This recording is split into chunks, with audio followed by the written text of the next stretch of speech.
L'actualité politique du moment présente l'ancien président ivoirien Laurent Gbagbo comme une personne condamnée et privée de ses droits de citoyen. Face à ce constat, un panel autour du thème « Laurent Gbagbo, le don de soi » a été organisé ce mercredi à Abidjan par la cellule pour Laurent Gbagbo, CPLG, regroupant des cadres, afin de s'approprier le fondement de son action politique.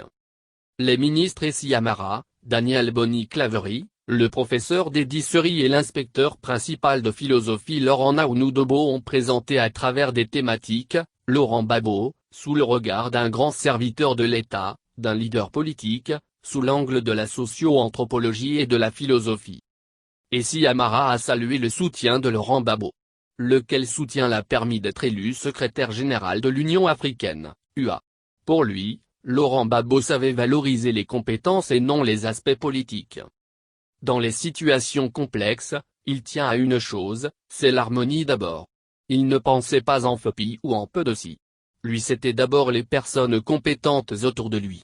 Et un objectif qu'il s'était fixé, la place de la Côte d'Ivoire à l'extérieur, a précisé Essi Amara.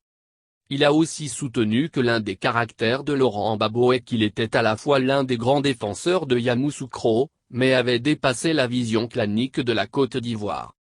Pour sa part, Daniel Boni-Claverie est revenu sur les relations de Laurent Gbagbo avec l'Arti lorsqu'il était secrétaire général du FOPI et que les portes de ce média lui avaient été jusque-là fermées.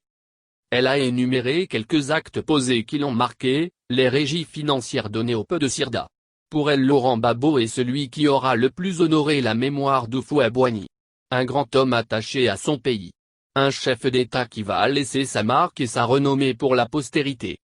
Pour toutes ces raisons, elle trouve aberrant qu'on puisse empêcher aujourd'hui cet homme d'État de vouloir rentrer chez lui, dans son village, se recueillir au moins sur la tombe de sa mère. Je trouve aberrant qu'on cherche à vouloir l'humilier, sans s'en rendre compte que les gens qui pratiquent ce genre de choses, ce sont eux-mêmes qui sont en train de montrer la laideur de leur visage et leur cœur. Face à la popularité, face à la renommée de Laurent Gbagbo qui dépasse les chapelles politiques. Je dirais simplement au régime de ne pas jouer avec le feu parce que le risque devient de plus en plus fort, a-t-elle prévenu.